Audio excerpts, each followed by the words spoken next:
बेगूसराय लोकसभा क्षेत्र से एनडीए प्रत्याशी गिरिराज सिंह अपने बयान पर डटे हुए हैं। उन्होंने कहा कि मैंने जो भी कहा डंके की चोट पर कहा। आजादी के बाद से देश का पहला शख्स हूं जिसे पाकिस्तान परस्त वोट नहीं चाहिए। गिरिराज देश को टुकड़े टुकड़े होते हुए नहीं देख सकता। उन्होंने कहा कि मैं भारत में रहकर पाकिस्तान का गुणगान करने वालों का कभी वोट नहीं मांग सकता।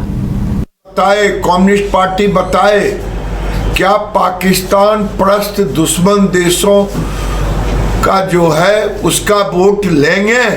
ये कम्युनिस्ट पार्टी बताए, महागठबंधन ये बताए कि देशद्रोही और पाकिस्तान परस्त का वोट उन्हें चाहिए, ओपनली कहे तो बिहार की जनता, बेगूसराय की जनता, देश की जनता सोचेगी ये कौन सी पार्टी आ गई है। हमें तो नहीं चाहिए देशद्रोहियों का वोट, मैंने डंके की चोट पे कहा है, और न हमें दुश्मन देश पाकिस्तान परस्त का वोट चाहिए। उन्होंने कहा कि आज़ादी के बाद से किसी लीडर ने इस ढंग का हिम्मत नहीं किया है, पहला शख्स है। मैं पहला ही शख्स रहूं, लेकिन डंके की चोट पे कहता हूं कि हमें नहीं चाहिए देशद्रोहियों का वोट, हमें नहीं चाहिए दुश्मन देश पाकिस्तान परस्त का वोट। कम्युनिस्ट पार्टी को चाहिए क्या? महागठबंधन को चाहिए क्या? ये पूर्णिया में सीएम नीतीश कुमार एनडीए प्रत्याशी संतोष कुशवाहा के समर्थन में एक सभा की उन्हें जिताने की अपील की। साथ ही राजद प्रत्याशी बीमा भारती पर जमकर बरसे। तेजस्वी को बताया नया लड़का। सीएम ने पूर्णिया से जल्द हवाई सेवा शुरू करने की बात कही। बोले कि कोई एक गांव नहीं, पूरा बिहार मेरे परिवार के समान है। कुशवाहा के पक्ष में उन्होंने लोगों 5 से पहले कुछ काम नहीं या 5 के बाद हमारा शुरू, जिन लोगों को मौका मिला वो काम नहीं किए। आप समझ लीजिए और परिवार पर सिर्फ रहे। अब आप सोच लीजिए कि जो कुछ भी हुआ तो उन सब चीजों को याद रखिए, ताकि पहले कुछ नहीं था और बाद में इतना सब कुछ काम कराया गया, पढ़ाने का, लोगों के इलाज का, और किस तरह से सब जगह साइकिल का, हर तरह से सब तरह का जो इंतजाम हम लोगों ने शुरू करा दिया। 5 से पहले कुछ काम नहीं या 5 के बाद हमारा शुरू, जिन लोगों को मौका मिला वो काम नहीं किए। आप समझ लीजिए और परिवार पर सिर्फ रहे। अब आप सोच लीजिए कि जो कुछ भी हुआ तो उन सब चीजों को याद रखिए, ताकि पहले कुछ नहीं था और बाद में इतना सब कुछ काम कराया गया, पढ़ाने का, लोगों के इलाज का, और किस तरह से सब जगह साइकिल का, हर तरह से सब तरह का जो इंतजाम हम लोगों ने।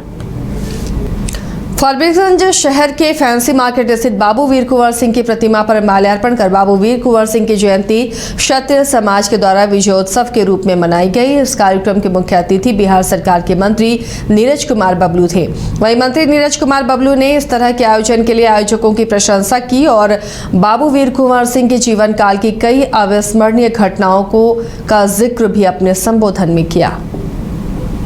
हमेशा गरीबों और मजबूर लोगों की, ये देश में पहले ऐसे योद्धा हैं जिनका हम लोग विजयोत्सव समारोह मनाते हैं। कोई ऐसा योद्धा नहीं हुआ जिनका हम लोग विजयोत्सव मनाते हैं, और इसलिए मनाते हैं कि इन्होंने अंग्रेजों को भगाने का काम किया और अंग्रेज के खिलाफ तिरंगा फहराने का काम किया, इसलिए हम लोग विजयोत्सव समारोह मनाते हैं। कई लोगों ने कहानी सुनाई बाबू वीर कुंवर सिंह के वीरता का। एक हमारे आदरणीय साथी आज एक लाइन बोले कि बचपन में हम लोग भी पढ़ा करते थे कि सब कहते हैं कुंवर सिंह 80 सालों की हड्डी में जागा जोश पुराना है, सब कहते हैं कुंवर सिंह भी बड़ा वीर मर्दाना था। वो सही मायने में अगर कोई मर्दाना था, अगर कोई हिम्मत वाला, कोई एक योद्धा था, कोई एक नेता था, उसका नाम था बाबू वीर कुंवर सिंह। मंत्री जनक राम और भारतीय जनता पार्टी के वरिष्ठ नेता पटना पहुंचे। इस दौरान उन्होंने लोकसभा चुनाव में बहुमत से चुनाव जीतने का दावा किया। क्या कुछ और कहा, सुनिए। हार मानने का वजह है कि उन्होंने स्पष्ट शब्दों में बिहार की जनता को कह दिया है कि इंडी को नहीं जिताना है, एनडीए को जिताना है।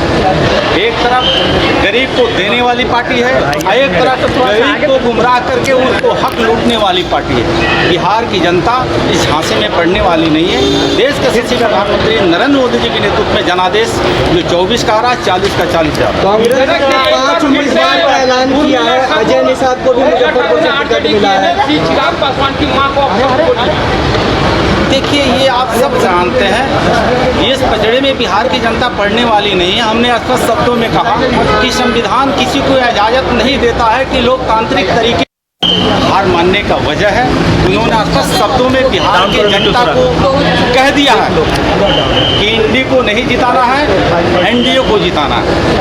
एक तरफ गरीब को देने वाली पार्टी है, एक तरफ गरीब को गुमराह करके उनको हक लूटने वाली पार्टी है। बिहार की जनता इस झांसे में पड़ने वाली नहीं है। देश के यशस्वी प्रधानमंत्री नरेंद्र मोदी जी के नेतृत्व में जनादेश जो 24 का रहा 40 का 40 जा रहा। कांग्रेस ने 5 उम्मीदवार का ऐलान किया है। अजय निषाद को भी मुजफ्फरपुर से टिकट मिला है।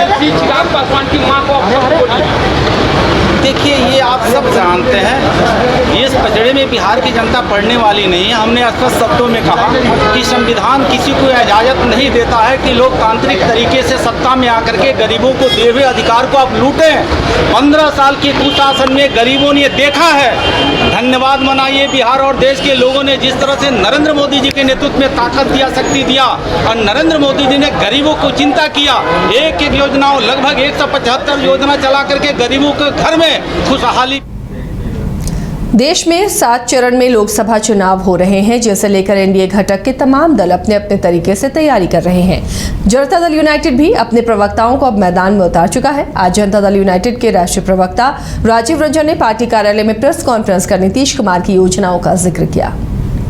वो यह कि नीतीश कुमार जी बिहार में कोई ऐसा क्षेत्र नहीं है जिसमें बढ़ोतरी नहीं किया, जिसमें उन्होंने काम नहीं किया। आज हम जरूर चाहते हैं कि महिलाओं के लिए पुराने जो हमारे 15 साल राज किए उन्होंने क्या किया वही बताऊंगा फिर थोड़ा सा। और नीतीश कुमार जी ने जो कार्य करा है, कार्यक्रम कई अद्वितीय योजनाएं उन्होंने चलाई हैं।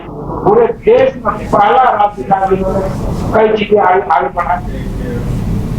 बिहार के पूर्व डिप्टी सीएम तेजस्वी प्रसाद यादव भागलपुर के सुल्तानगंज पहुंचे, जहां बांका लोकसभा के क्षेत्र से इंडिया गठबंधन के प्रत्याशी जयप्रकाश नारायण यादव के पक्ष में उन्होंने मतदान करने की अपील की। इस दौरान तेजस्वी प्रसाद ने मोदी पर जमकर निशाना साधा। इसके अलावा भाजपा के दोनों उप मुख्यमंत्री पर भी हमला करते हुए कहा कि दोनों को कोई काम नहीं रह गया है, सिर्फ गाली देना ही उनका काम है। तेजस्वी के साथ पहुंचे वीआईपी सुप्रीमो मुकेश सहनी ने भी मोदी पर निशाना साधा और कहा कि मछली हम खाते हैं और कांटा भाजपा को लगता है। दूधू को उप मुख्यमंत्री बना दिया ऐसा कि दिन रात उन लोगों का काम है गरियाना, ना कि काम करना। बताओ, 2 बीजेपी का उप मुख्यमंत्री है, उसका काम बता दो, कोई एक काम बता दे, कोई एक काम बता दे। कोई बता सकता है एक काम क्या हो? दोनों उप मुख्यमंत्री भाजपा का एक काम नहीं करता है, दिन भर टीवी पे आकर के हमने के गरियाता है। अरे गरियाओ यार, हमको क्या लेना देना। हम तो अभी भी नौकरी का बात करेंगे, गरीब का बात करेंगे, किसान का बात करेंगे। आपको लड़ाएंगे, आप लोग सरकार बनेगा इंडिया अलायंस का, तो तेजस्वी का कमिटमेंट है देश भर में 1 करोड़ लोगों को सरकारी नौकरियां दिलाएंगे। हम मोदी जी से पूछना चाहते हैं कि मोदी जी, वो आपका वादा कहाँ गया? जो आपने कहा था हर युवा को नौकरी देंगे, वो वादा कहाँ गया? आप गरीब किसान का आमदनी दुगुना करने की बात की है, वो कहाँ गया? कोई जवाब नहीं है उनके पास। आप बताइए, देश का प्रधानमंत्री जी 140 करोड़ का माई बाप है, वो सबको एक चश्मा से देखना चाहिए। लेकिन मोदी जी जैसा अपना कपड़ा बदलते हैं एक दिन में 5-5 बार, वैसे हमें दिन भर में 5 बार चश्मा भी बदल दे। एलीट इंस्टीट्यूट, अगर आपके अंदर चाह है तो एलीट आपकी राह है। IIT हो या मेडिकल, आप चाहते हैं अपने आप को उत्कृष्ट दिखाना, आप चाहते हैं खुद को एक IITian के रूप में दिखना या मेडिकल के क्षेत्र में आगे बढ़ना, तो एलीट आपके लिए एक बहुत बड़ी ताकत के साथ आपके सामने है। आइए, खुलिए, बढ़िए, पहुंचिए। Elite institute.